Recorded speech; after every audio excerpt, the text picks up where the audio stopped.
नमस्कार. साम्राज्य क्रिएशन देवी भागवत आपण बघतोय आणि देवी भागवताचा अध्याय दुसरा स्कंध 5वा अध्याय शंतनू आणि सत्यवतीचा विवाह व भीष्म प्रतिज्ञा. ऋषींनी विचारले की हे लोमहर्षणा, तुझ्याकडून आम्हा वसू आणि गांगे यांचा जन्माचे वृत्तांत समजले. तरी हे धर्मविशारदा, आता ती व्यासांची आई सत्यवती जी योजनगंधा होती ती शंतनूला कशी प्राप्त झाली ते आम्हाला सविस्तर सांग. एका कोळ्याच्या मुलीला त्या राजाने कशी काय पसंत केली? सूत सांगू लागले. शंतनूला शिकार करण्याची आवड असल्यामुळे तो भीष्मांसह नेहमी शिकारीसाठी जात असेल. असाच एकदा शिकारीच्या मागे लागून यमुनेच्या तीरावर अरण्यात आला. तिथे त्याला एका वेगळ्याच जातीचा सुगंध येऊ लागला. तो सुगंध त्याला अपरिचित वाटला. तो कोणत्याच फुलासारखा नव्हता. म्हणून शंतनू त्या सुगंधाच्या उगमस्थान शोधण्याकरता अरण्यात फिरू लागला. वाऱ्याच्या अनुरोधाने तपास करीत त्याला एक सौंदर्यवती रमणी दिसली. तिने साजशृंगार केलेला होता, पण तिच्या अंगावर वस्त्रे मात्र मळकट होती. तेव्हा त्या कमनीय बांध्याच्या तरुणीला पाहताच राजाच्या लक्षात आले की तो दिव्य सुगंध त्या तरुणीच्या देहातून येत आहे. ते अलौकिक रूप पाहून आणि तो सुगंध अनुभवून राजा विस्मयचकित झाला. राजा विचारमग्न झाला. त्याला प्रश्न पडला की ही तरुणी मानवी आहे की कोण आहे, गंधर्वी की नागकन्या? पण तिला पाहून तो कामातूर झाला. एकदा त्याच्या मनात विचार आला की ही गंगा असेल का? अखेर त्याने धैर्य धरून विचारले, हे प्रिये, तू कोण आहेस व कुणाची मुलगी आहेस? या निर्जन जागी तू कशासाठी थांबली आहेस? एकटीच आहेस तरी तू विवाहित आहेस की अविवाहित? हे चारुलोचने, तू एवढी आकर्षक आहेस की तुला पाहून माझ्या मनात कामेच्छा जागृत झाली आहे. तरी तुला इच्छा असल्यास स्वतःबद्दलची माहिती सांग. राजाचे बोलणे ऐकून तिने गालातल्या गालात हास्य केले व म्हणाली, मी पित्याच्या घरी असलेली कोवळ्याची मुलगी आहे. मी या नदीत नौका चालवण्याचे काम करते, कारण यावेळी माझे वडील घराकडे गेलेले आहेत. एवढे सांगून ती गप्प बसली. राजा तिला म्हणाला, तू कुरुवंशातील शंतनू राजा आहे आणि मला धर्मपत्नी नसल्यामुळे मी तुला लग्नाची मागणी घालतो. त्यामुळे तुझ्याही तारुण्याचे सार्थक होईल. मी सदैव तुझ्या आज्ञेत राहीन, कारण मला कामवासना आता आवरेनाशी झाली आहे. माझी प्रथम पत्नी मला सोडून गेल्यानंतर पुन्हा मी लग्न केले नाही. पण तुला सर्वांग सुंदर अशी पाहिल्यापासून माझे मन तुझ्यात गुंतले आहे.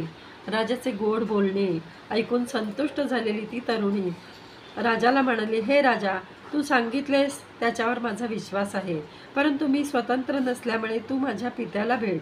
कोळ्याची मुलगी असले तरी कुलीन आहे, स्वैराचारणी नाही. जर त्याने या गोष्टीला संमती दिली तर तू विवाह कर. मी तुझ्या आज्ञेत राहील.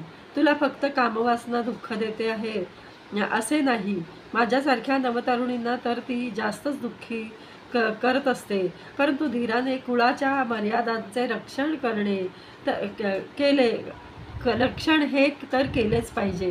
हे ऐकून कामातूर झालेला शंतनू तसाच थेट तिच्या घरी गेला.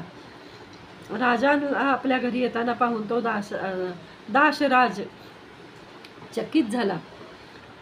त्याने हात जोडून राजाचे स्वागत केले आणि नम्रपणे, महाराज, आपल्यासारख्या चाकराच्या घरी येऊन आपण मला कृतार्थ केले. तरी ज्यासाठी आपण स्वतः उठून आला आहात त्या गोष्टीची आज्ञा करावी.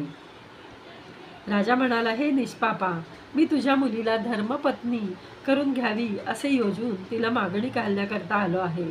अर्थात या विवाहाला तुझी संमती असेल तरच. दाश म्हणाला, माझ्या कन्यारत्नाचा स्वीकार करण्याची तुझी इच्छा असेल, पण मी तिला सुयोग्य अशा ठिकाणीच देईन, नाहीतर देणार नाही. जर हिच्याशी लग्न करायचे असेल तर हिला होणाऱ्या मुलाला तुझ्या पश्चात राजसिंहासन मिळाले पाहिजे. दुसऱ्या पुत्राला राजा होता येणार नाही. हे ऐकल्यावर राजा चिंतातूर होऊन उलट पावली तसाच मागे फिरला व घरी आला. स्नान भोजन वगैरे काहीही न करता तो पडून राहिला.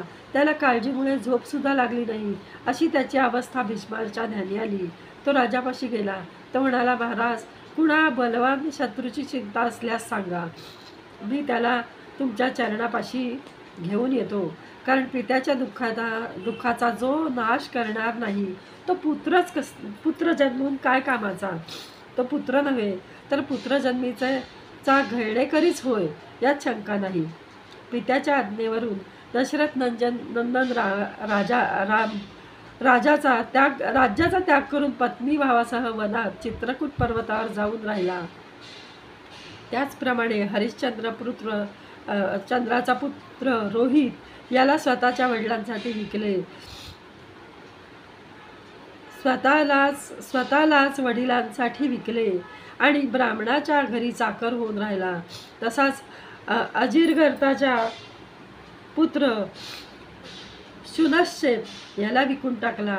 नंतर पुढे विश्वामित्राने त्याला सोडविला. यापेक्षाही विशेष म्हणजे वडिलांच्या आज्ञेवरून परशुरामाने स्वतःच्या जन्मदात्या आईचा शिरच्छेद केला.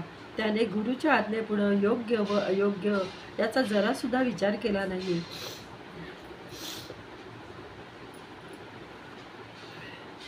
पिताजी, माझा देह हा तुमचाच आहे. जरी तुम्ही मला काही करू शकलो नाही तरी मला काय केले पाहिजे यासाठी आज्ञा द्या. मी असताना तुम्ही दुःखी होता कामा नये. मी त्यासाठी अशक्य तेही शक्य करीन. जो पुत्र पित्याची इच्छा पूर्ण करू शकत असूनही तसे करत नसेल तर पुत्राचा धिक्कार असो. पित्याच्या काळजीचे निवारण न करणारा पुत्र जन्मून काय उपयोग, असं भीष्म म्हणतात.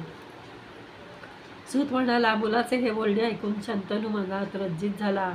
मग त्याने उघडपणे तो बोलला, अरे पुत्रा, तू माझा एकुलता एक मुलगा आहेस आणि बलाढ्य, शूर, स्वाभिमानी तर आहेस, रणचतुर आहेस. एकच पुत्र जर का भविष्याचा युद्धाचा कामी आला तर मी निराधार होईल, हीच एक मोठी चिंता आहे. बस, याशिवाय काही कोणतीच चिंता मला नाही.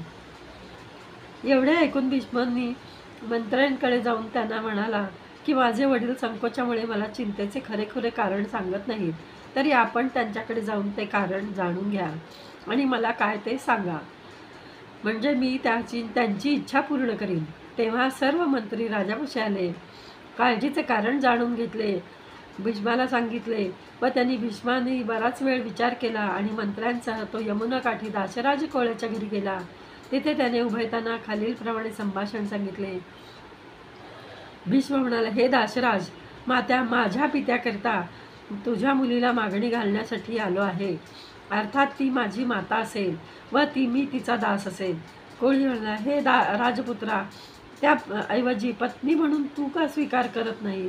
कारण ती युवराज असल्यामुळे जर ती तुझी पत्नी झाली तर तिचा पुत्र होईल, कधीही राजा होऊ शकणार नाही. भीष्म म्हणाला, असे जरी तुझे म्हणणे असले तरी मी म्हणेन की राजाचे मन विचार बसले असल्यामुळे ती माझी माता व्हावी. तुला मी वचन देतो, मी कधीही राज्याचा स्वीकार करणार नाही. कोणी म्हणला, तू सांगतोस ते मी मानतो, पण कदाचित पुढे एखादा बलाढ्य पुत्र ते राज्य बळकावणारा नाही, कशावरून? मला तरी शंका आहे. भीष्म म्हणाले, तुझी शंका मी दूर करतो. माझी दुसरी भीष्म प्रतिज्ञा ऐक. आजपासून स्त्री संबंधच वर्ज करतो आहे. हे भीष्म, कठोर असे व्रत आतापासून घेत आहे. एवढेच वचन मिळाल्यावर तो दाशराज कोळ्याने सत्यवतीचा विवाह राजाशी लावून दिला. पण तिच्या पोटी यापूर्वीच व्यासांचा जन्म झालेला होता. ही गोष्ट मात्र राजा शंतनूला कधीच कळली नाही. सर्वमंगल मांगल्ये शिवे सर्वार्थ साधिके शरण्ये त्र्यंबके गौरी नारायणी नमोस्तुते. हे देवी भागवत आपलं 2 दिवस येऊ शकलो नाही, त्याबद्दल क्षमस्व.